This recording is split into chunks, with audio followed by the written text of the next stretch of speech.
Already మీరు కొన్ని works చేశారు, నేను కాదనట్లేదు. ఎందుకు ఇంకా పూర్తి స్థాయిలో మీరు చేయించలేకపోయారు? కారణం ఏంటంటే ఏం చెప్పారు? పొద్దున్న మినిస్టర్ గారు వచ్చారు, బుడమేరుది. బుడమేరు ఏమన్నారు, 5 సంవత్సరాల నుంచి పూడికి తీయలేదన్నారు. పూడికి తీయింది ఒక పార్టు. కానీ నారాయణ గారు మేము నడుతుంటే బ్రిడ్జి మీద చూస్తే బారున కాలంలోకి సిమెంట్ రాళ్ళు గోడ కట్టేశారు. ఇల్లు కట్టుకుని ఆ సిమెంట్ రాయి గోడ బుడమేరులో కట్టి అదంతా నింపుకుని ఇల్లు కట్టేశారు. బుడమేరు ఏమైందండి, కుదించుకుపోయింది. కుదించుకుపోయి ఇప్పుడు వాటర్ ఏముందండి, ఎగదన్ని కట్ట దిగిపోయింది. నేను అనేది మన కంటి ముందు కనబడేది కూడా పొలిటికల్ కోసం, ఓట్ల కోసం కాకుండా ఇప్పుడు కూడా రేవంత్ రెడ్డి గారు ఎట్లా చేస్తున్నారు, హైడ్రా చేసేయగలిగితే ఎక్కడ వాటర్ విజయవాడలో చుక్క నీళ్ళు నిలబడదండి, ప్రజలకు ఎవరికి ఇబ్బంది లేదు. ఇవాళ ఎంత ఇబ్బంది పడుతున్నారంటే ఈ కేసీఆర్ చిన్ని గారు మానవత ఇదితోటి ఉదయం పూట భోజనం, సాయంత్రం పూట భోజనం, వాళ్ళకి బట్టలు ఏమంటారు దుప్పట్లు A to Z పంపుతున్నాడు. ఇప్పుడు చంద్రబాబు నాయుడు గారు ఇవాళ వచ్చేమన్నారు, నేను ఇది అయ్యే వరకు ఇక్కడే ఉంటాను కలెక్టర్ గారి ఆఫీస్లో, కానీ మీకు దగ్గరలో ఉండి ఇవన్నీ అయినాక వెళ్తానన్నారు. రాజకీయ నాయకులు చేస్తున్నారు, కానీ ఈ ఆఫీసర్లు కమిషనర్ కానీ ఇంకోళ్ళు కానీ ఎవరైనా కానీ అక్కడ జరిగిన పొరపాటు ఏంటో చూసి దాన్ని తీర్చాలి, చేయాలి. పొద్దున మేము కమిషనర్ గారు, కలెక్టర్ గారు, నారాయణ గారు వెళ్తుంటే ఒక ఆయన మా ఇల్లు మునిగిందని చూడమంటే బుడమేరులో ఉంది ఆ ఇల్లు. బోండమ్మ గారు చూసి సార్లు వెళ్దామని తీసుకొచ్చాడు, ఎందుకంటే బుడమేరులో ఉంది ఇల్లు. బుడమేరులో ఇల్లు ఉంటే మునుగుద్దండి, ఏం చేస్తాం, అది అతను తప్పు. లేకపోతే మనం ఇల్లు ఇచ్చేదాకా ఉండాలి. ఇవాళకు కూడా ఇల్లు ఇవ్వడానికి రెడీగా ఉన్నాయి, కొన్ని ఉన్నాయి. అవి కనుక బుడమేరు కట్ట బారు తీసేయగలిగితే అన్నీ బుడమేరు ఫ్రీ అవుద్ది. ఇక్కడ రామలింగ కట్ట మీద కూడా ఒకప్పుడు చంద్రబాబు నాయుడు గారు వ్యాన్లో వెళ్తే ఓపెన్ వ్యాన్లో ఎన్ని ఉన్నాయి ఇళ్ళు అని అడిగారు. నేను చెప్పాను 2200 ఉన్నాయి సార్ ఇప్పుడు అన్న. వీళ్ళందరికీ ఇల్లు ఇవ్వడానికి ఉన్నాయా అంటే ఉన్నాయండి రెడీగా అన్నాను. అంటే సర్వే చేసి 2 రోజుల్లో తీసేయండి అన్నారు. రామ్మోహన్ గారు అని వద్దండి ఓట్లు పోతాయి తీయకూడదు. ఆయనకు అర్థం కావట్లా, అక్కడ తీస్తే సింగనార్ వెళ్తాయి ఓట్లు, మాకుండవు, తూర్పు నియోజకవర్గానికి ఉండవు, అడిగిపోతాయి. అది ఆయన ఆలోచించకుండా ఇవన్నీ తీసారంటే ఓట్లన్నీ పోతాయండి, నాకు ఇబ్బంది అండి ఏదో చెప్తే ఆయన అట్టా ఎక్కడో అక్కడ ఏదో చిన్న సమస్య పెద్ద సమస్యతోటి ఇబ్బంది వస్తుంది. బుడమేరు ఏంటంటే ఇవాళ అంత ప్రెషర్కి ఈ ఆక్రమణ వలన కొంత పూడి తీరిపోవటం వలన కొంత ఉంది. ఇవన్నీ కూడా ప్రజలు కూడా పబ్లిక్ కూడా ఆలోచించాలి. బుడమేరు కనుక మూసేస్తే రేపు వరద వస్తే ఇబ్బంది వస్తుంది అనేది. ఇబ్బంది వస్తే ఆయన ఒక్కడికి రావట్లేదు, నగర ప్రజలందరికీ వస్తుంది. అది ఆలోచించాలి. నీతో పాటు నగర ప్రజలందరూ ఇబ్బంది పడుతున్నారు, ఇది ఆలోచించాలి. ఆఫీసర్ కూడా ఏంటంటే ఇంకో చోట ఇబ్బంది పడవచ్చు, కానీ ఈ ఆక్యుపేషన్ ఉన్న చోట మట్టికి రాజీ పడకూడదండి. ఆక్యుపేషన్ ఇప్పుడు పొద్దున్న చూసాం ఏమండి రాజకీయ ఒత్తిళ్ళు ఏంటండి, అది ఏదో ఒకటి చెప్తాడు రాజకీయ నాయుడు, ఊరంతా చెప్పడం. ఈ ఒక్కదాని చెప్పి వీళ్ళు 10 వేసుకుంటారు, 10 చేసుకుంటారు. ఇప్పుడు పొద్దున్న చూసామండి ఇల్లు కూలిపోయిందని కొండ అంచుకి 2 అంతస్తులు బిల్డింగ్ కట్టాడు. ఎట్లా కట్టారంటే దీనికి ప్లాన్ ఉండదండి, దీనికి బీ పట్టాలి కదా, ఇటుకేం ఉండదండి అన్నారు. బీ ఫారం కూడా అవునో కాదో తెలీదు. వాడి కరెంట్ ఇస్తారు, వాడు అంతా కడతంటే చూస్తూ ఉంటారు. మీ ప్రెస్ వాళ్ళు కూడా అదే కనుక ఎక్కడైనా కడతంటే ఓకే పేపర్లు గుట్టులు చేస్తారు, వాటి గురించి రాయరు. అదే అంటే వాడు పేదాడు, 2 అంతస్తులు బిల్డింగ్ కట్టినాడు పేదాడా, ఏదో తెచ్చి కట్టుకున్నాడు కండి. ఇప్పుడు ఈడైనా ఉండి డబ్బులు కట్టుకున్నాడు, ఈడు లోన్ తెచ్చుకుంటాడు. నేను అనేది ఎత్తి చూపడం తప్ప అంటలేదు. ఇవన్నీ కూడా ఇప్పుడు ఆనిచి కట్టారు, రాయి పడింది. మరి 5 ప్రాణాలు పోయారు. మరి ఇప్పుడు కూడా 2 ఉన్నాయన్నారు ఇంకా అక్కడ. ఏం చెప్తామండి, ఇవన్నీ మనం చూస్తుంటే ఇబ్బంది అనిపిస్తుంది, బాధ వేస్తుంది. కానీ ఏంటంటే ఏం మాట్లాడకూడని పరిస్థితి. వాడు నేను మేయర్ చేశాను, ఏ విషయంలోనూ నన్ను ఎవరు ఏమీ సంప్రదించరు. ఆయన చేశాడు, ఎక్స్పీరియన్స్ ఉంది, మంచి వచ్చాడు, సలహా ఇస్తాడు అని పిలుద్దామని ఎవరు అనుకోరు, పిలవంది నేను వెళ్ళను. నేను మొన్న ఎంపీ గారికి చెప్పాను, ఓ వారంలో కమిషనర్తో వాళ్ళతో రివ్యూ మీటింగ్ పెడుతున్నాను, ఎంపీలు వాళ్ళు ఉంటారు, ఆ రోజు నువ్వు కూడా వచ్చి చెబుతుగా నువ్వు చెప్పాల్సింది అన్నారు. సరే సార్ అన్న. ఇప్పుడు ఇది ఉందండి ఇక్కడ ట్రైన్, ఇప్పుడు ఇక్కడి నుంచి కరణ్ సినార్ వరకు ట్రైన్ ఉంది. ఇదేం చేయాలంటే మానాడు రోడ్లో ఆటోనగర్ కలిపేయాలి, ఇక్కడ జీరో చేసి మళ్ళీ ఇక్కడి నుంచి మానాడు రోడ్లో జీరో చేసి కలపాలి. మానాడు రోడ్ నుంచి జీరో చేసుకుంటే ఇప్పుడు ఏమైందంటే రండి, కరంసినార్లో ఆ డ్రైన్ గుండుదిప్పల డ్రైన్ 8లో వెళ్తుంటే మా డ్రైన్ వెళ్ళేవాడికి దానికంటే అడుగున్నర కిందకు ఉంటుంది. ఈ అడుగున్నర నీళ్ళు ఎదరికి వస్తున్నాయి. అందుకని 20 అడుగులు కూడా ఉన్నాయి, ఎంత ఉన్నా నీళ్ళు ఇటు వస్తున్నాయి కానీ అటు వెళ్ళట్లేదు. ఇటువంటి ప్రాబ్లమ్స్ ఉన్నాయి ఇవన్నీ. ఇంకోటి ఆటనారు గుండుదిప్పల డ్రైన్ పద్దాకా గోడ హైట్ లేదు, గోడ కంటే 2 అడుగులు రోడ్డు హైట్ ఉంటుంది. దాని మీద కూడా ఇప్పుడు ఏముంది అవుతుందంటే ఆటనారాలు వచ్చి విజయవాడ నీళ్ళన్నీ విజయవాడ నీళ్ళు ఏం పడవండి, కేవలం దాంట్లో పడే నీళ్ళు ఎన్టీఆర్ నుంచి రావండి, బందర్ రోడ్డు రావు. కేవలం ఇక్కడ పోస్టల్ కాలనీ నుంచి ఇవే వెళ్తాయి నీళ్ళు. వాళ్ళు విజయవాడ నీళ్ళు నుంచి పడుతున్నాయి, మునిగిపోతున్నాయి అంటారు. గుండుదిప్పల ట్రైన్లో చెప్పుల కంపెనీ వాళ్ళు, మడ్డాయిల కంపెనీ వాళ్ళు పాదకొట్లు వేసేసి ఆ గుండుదిప్పల ట్రైన్ మొత్తం నింపేస్తూ ఉంటారు. దానికి ఏమీ కంట్రోల్ లేదు. దాని మీద కనుక జాలి కానీ లేకపోతే ఏదన్నా మూసేస్తే ఆ ట్రైన్కి వెళ్తుంది. అప్పుడేముందంటే నీరు ఎక్కడ ఆగదు. ఇప్పుడు ఈ ట్రైన్ 20 అడుగులు కూడా కట్టే రోజుల్లో నేను ఆ రోజుల్లోనే మా ఎస్సీ గారిని గారిని అడిగాను, 20 అడుగులు ట్రైన్ ఎందుకు కడుతున్నారని. అంటే ఎప్పుడన్నా పెద్ద వర్షం వస్తే ఉపయోగం ఉండదండి, మీకు ఇప్పుడు వర్షం గురించి కాదన్నారు. దానికి ఎక్కడికక్కడ ఏంటంటే గుండుదిప్పల ట్రైన్ కలిపేసుకుంటే ఇటు అంత ట్రైన్ అవసరం లేదండి. ఆ రోజుల్లో జేఎన్ఆర్ఎం డబ్బులు వచ్చినాయి, ఎవరిష్టం వచ్చినట్టు వాళ్ళు ఖర్చు పెట్టేశారు. ఇవన్నీ ఏంటంటే ప్రజలు లోకల్ ప్రకృతి విపత్తులు వచ్చినప్పుడు అల్టిమేట్గా సఫర్ అయ్యేది ప్రజలే. అంటే డబ్బున్న వాళ్ళకి కానీ లేకపోతే అధికారులకు కానీ ఎవరికి ఇబ్బందులు ఉండవు.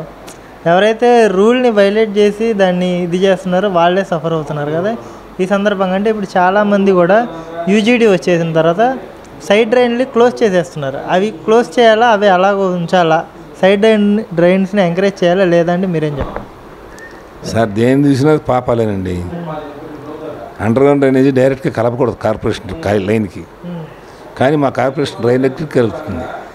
కంపల్సరీగా ఏంటంటే అసలు డ్రైనేజీకి మీరు కనుక మీ ఇంటికి డ్రైనేజీకి శాంక్షన్ అవ్వాలంటే మీరు డ్రైనేజీ లైన్ ఎట్టేస్తారనేది ఒక ప్లాన్ వేసి, మీరు హౌస్ ప్లాన్ ఎట్టిస్తారు అట్ట మా డీ గారికి ప్లాన్ ఇవ్వాలి. ఆ ప్లాన్ ఆయన చూసి ఓకే అని సొంతకం పెడితేనే మీరు అండర్గ్రౌండ్ డ్రైనేజ్ చేయాలి. దాంట్లో ఏముంటుందంటే మాకు లైన్ కలిపే ముందు, మా లైన్కి కార్పొరేషన్ లైన్ కలిపే ముందు మీ ఇంట్లో ఒక బిట్టు కట్టాలి, 3x3 కట్టి దాంట్లో పైన 5 అంగుళాల కింద మాకు వచ్చే పైప్ లైన్కి మీ పైప్ పెట్టాలి. మీ ఇంట్లోంచి వచ్చే చెదారం అంతా మీ బిట్లో పడిపోద్ది, మా కాలువకు రాదు. ఇప్పుడేముంది, మా కాలువలోకి మీదంతా రావటం వలన ఎక్కడ పడితే అక్కడ చెత్త అంతా ఉంటుంది. అందుకనే ఎక్కడికక్కడ ఎగదంతా ఉంటాయి. నేను గద్దెరామన్ గారు 2 సార్లు చూసాం.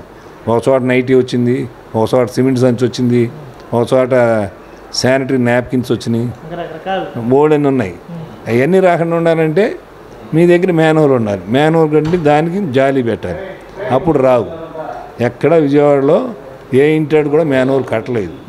కట్టమని మా ఏఈలు కానీ మా ఇంజనీరింగ్ డిపార్ట్మెంట్ అడగలేదు, చెప్పరు. దానివల్ల ఏమవుతుందండి, ఇప్పుడు ఏమంటారు పబ్లిక్, 8 అంగుళాల పైపు వేశారు అందుకే ఎగదంతున్నాయి, 8 అంగుళాలు వేసారు చిన్న పైపు లైన్ వేశారు అని మాట్లాడుతున్నారు. మారుస్తున్నారు ఇప్పుడు, మా ఇంజనీర్లు కూడా మారుస్తున్నారు దాని తగ్గట్టు. ఎందుకంటే మళ్ళీ ఎస్టిమేట్ వేసి మళ్ళీ వేస్తే మళ్ళీ కొన్ని లాభాలు ఉంటాయి. అది అట్టగే ఇప్పుడు అట్టగే డ్రైన్స్ ఉన్నాయండి. ఆ పెద్ద డ్రైన్ కట్టినప్పుడు ఈ నగర్లు ఏమి లేవు, అక్కడో ఇల్లంతో ఈ నీళ్ళు లేవు. అప్పుడు ఎవరు పట్టించుకోలే. ఇవాళ పెరిగిపోయింది. కనకదుర్గ నగర్ కానీ, నాగార్జున నగర్ కానీ, కరంసినార్ కానీ పెరిగిపోయినాక అప్పుడు ఈ డ్రైన్ యొక్క అవసరం తెలిసింది. అది ఎదరదంతంటే నీళ్ళు వచ్చి నిలబడుతున్నాయని. అప్పుడు ఎవరు లేకపోవడం వల్ల ఎవరు పట్టించుకోలే.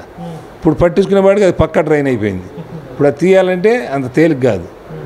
అందుకే మొన్న గద్దెరామన్ గారు మరి ఒక స్టేట్మెంట్ ఇచ్చారు, 7 కోట్లు వచ్చినాయి, దాంతో నేను దాన్ని చేస్తానంటున్నారు.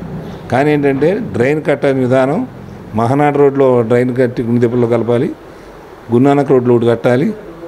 కడితే ఏముందంటే అక్కడికి వెళ్ళేవాడికి గ్రౌండ్ స్థాయి పెరుగుద్ది. మరి అలా చేస్తేనే ఏమన్నా ఎక్కడికక్కడ తీరత. కానీ ఇంకోటి ఏంటంటే గుండెదెప్పల్లో ఉందండి, ఆ గుండెదెప్పల నుంచి సనతనగర్ నీళ్ళు కానీ ఇవన్నీ మాకు రాకూడదు. అవన్నీ అటు పెట్టేసి గుండెదెప్పల ట్రైన్లో నుంచి అక్కడ సనతనగర్ నుంచి ఏమంటారు చెక్పోస్ట్ సెంటర్ నుంచి బందర్లాగులు పెట్టుకోవాలి, అటు పెట్టుకోవాలి 1 కిలోమీటరు.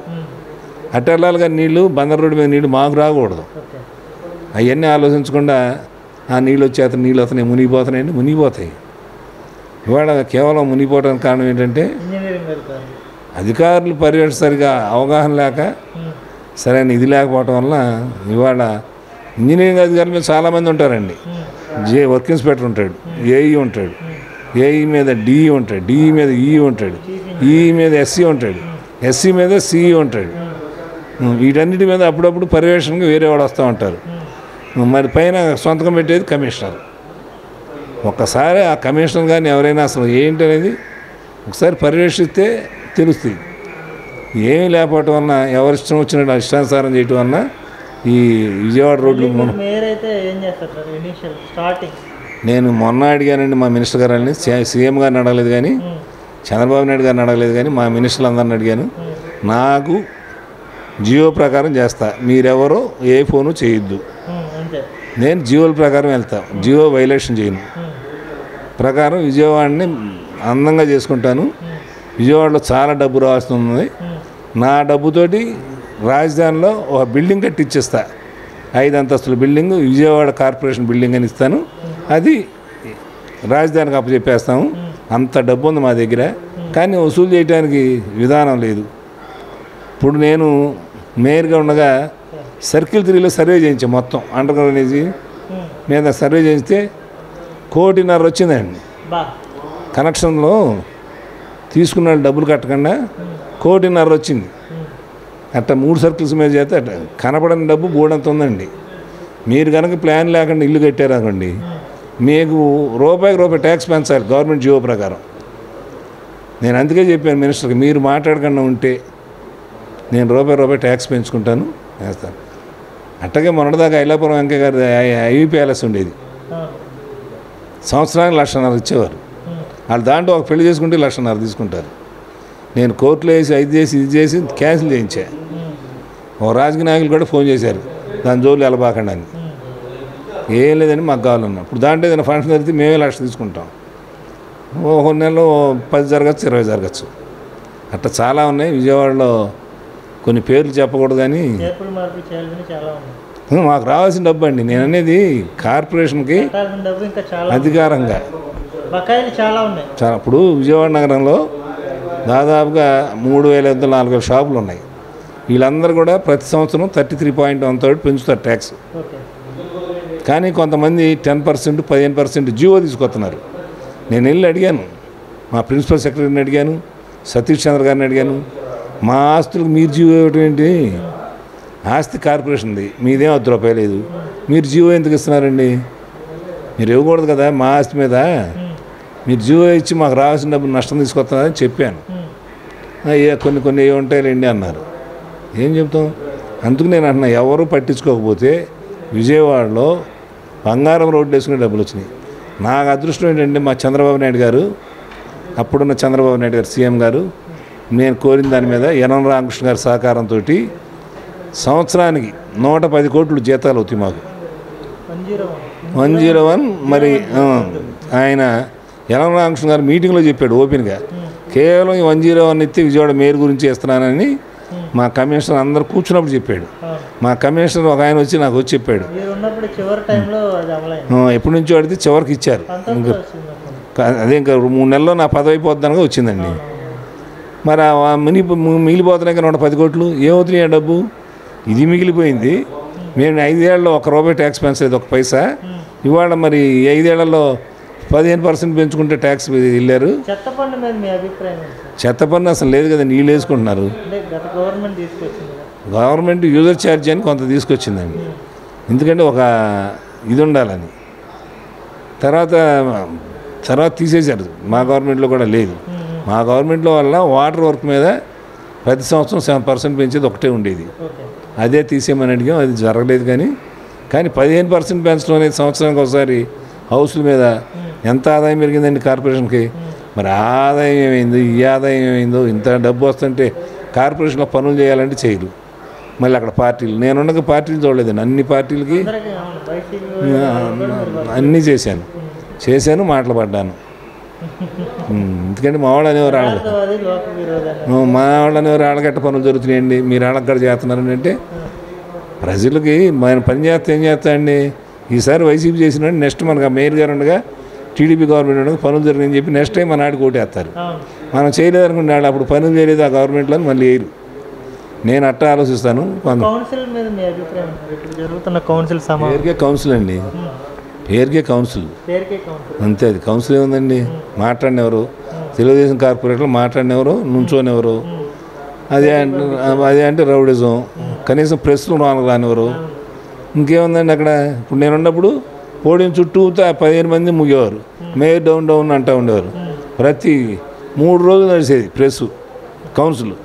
ఇవాళ ఒక పూట నడుస్తుంది. ఒక పూటేనండి. ఒక్కోసారి 2 గంటలే. ఏం చదువుకుంటూ వెళ్తారు, అయిపోయింది అంటారు. ఎవరు దానికి. ఎందుకంటే ఒక పక్కన అరాసత్యం, ఒక పక్కన అడపాశేషు, మేమాహిమీలంతా ఉన్నారు, మామూలు కాదు. ఎందుకులే ఆడదు గొడవ అనుకునేవాళ్ళు కొంతమంది ఉన్నారు. ఇప్పుడు బాబురావు గారు ఉన్నారండి, 1-2 గంటలైనా మాట్లాడతాడు, గొడవలకు వెళ్ళవు.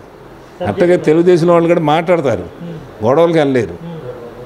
మరి వాళ్ళు ఏంటంటే అక్కడ అసలు ఇంకోటి ఏంటంటే నాకు వైఎస్ఆర్ పార్టీ కార్పొరేటరే సార్ తీర్మానాలు మా దగ్గర జరగవండి, ఊరిని పేరుకి ఏజెండా 3 సార్లు కాఫీలు టీలు ఇస్తారు, అంతా ఎమ్మెల్యేల ఇంటి దగ్గర జరిగిపోతాయి తీర్మానాలని, మేము ఊరిని సొంతకాలు పెట్టడం వరకేనండి అన్నారు. మాకు అట్లా ఉండేది కాదు, మేమే తీర్మానాలు తీసుకున్నాం నడిచేది.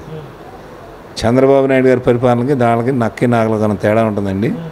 చంద్రబాబు నాయుడు గారు ఇవాళ కూడా బుడమేరకు వచ్చి వెళ్ళిపోతానల్లా, నేను ఇది అయ్యేదాకా ఉంటాను, కలెక్టర్ గారి బంగ్లాలో ఉన్న ఇక్కడ మంచి బంగ్లా ఉంటే ఇక్కడే ఉంటా అన్నారు. మరి జగన్ మరి ఎక్కడన్నా అన్నాడు ఆ మాట? బుడమేరు పొంగితేనే అన్నాడు అనే మాట. వరద వచ్చి బుడమేరు ఒకటే పొంగింది. మరి అలాంటి విజనున్న నాయకుడు ఇవాళ రాజధాని పాపం ఆయన దురదృష్టం ఏంటంటే చేతిలో రూపాయి లేదు. రూపాయి లేని పరిస్థితిలో ఆ వయసులో పడరాని కష్టాలు పడుతున్నాడు. దాన్ని ఎవరి కోసం ప్రజలు అనుకోవాలి, తెలుసుకోవాలి. ఎవరి కోసం ఆయన పెళ్ళం పిల్లలకి తరగన ఆస్తి ఉంది. ఆయన పదవి లేకపోతే బ్రహ్మాండంగా వస్తుంది, పుడుకోవచ్చు. కానీ రాష్ట్ర ప్రజల కోసం, రాష్ట్రం కోసం ఎండనక వాననక ఈ టైం ఆ టైం అని లేకుండా కష్టపడి చేస్తున్నారు. దానికి మనం ఏంటంటే మనం ఏం చేయవసరం లేదు, దానికి సహకారం. ఆయన వచ్చినప్పుడు కొద్దిగా వినటం, మనకి ఏదైనా ఉంటే చెప్పటం అని చేయటం. ఆయనకు సహకరించకుండా ఏదో ఇంత దొరికితే దాన్ని ఇంత చేసి భూతత్వంలో చూస్తే దానికి ఇబ్బంది. పవన్ కళ్యాణ్ గారు వచ్చినాక ఇవాళ ఒక రంగా చెప్పాలంటే విజయవాడ వరకు చెప్పుకోవాలంటే క్యాస్ట్ ఫీలింగ్ అయితే పోయిందండి. ఇదివరకు ఏంటంటే కమ్మారికి కాపులకి చాలా దూరంగా ఉండేది, ఇవాళ అది చాలా వరకు తగ్గిపోయింది. పవన్ కళ్యాణ్ గారు ఇచ్చిన స్టేట్మెంట్లో ఆయన ఇచ్చే స్టేట్మెంట్లు కానీ ఆయన ఇచ్చే మాటలు బట్టి చాలా వరకు తగ్గింది. ఇంకా కాస్తి కుస్తీ ఉన్న పవన్ కళ్యాణ్ గారు 5 ఏళ్ళు అయ్యేపటికి అది కూడా పోద్దని నేను అనుకుంటున్నాను. పవన్ కళ్యాణ్ గారి వలన ఎంతో కదా మంచిగా జరుగుద్ది. ఇప్పుడు వరకు ఆయన చంద్రబాబు నాయుడు గారిని కానీ నేను ఎక్కడ ఇది లేకుండా ఆయనతో పాటు సహకరిస్తా జోడెడ్లు వెళ్ళినట్టు వెళ్తున్నారు. హ్యాపీగా ఉంది. ఇట్లాగే జరగాలని, ముందు కూడా ఇట్లాగే ఉండాలని ఆశిస్తున్నాను.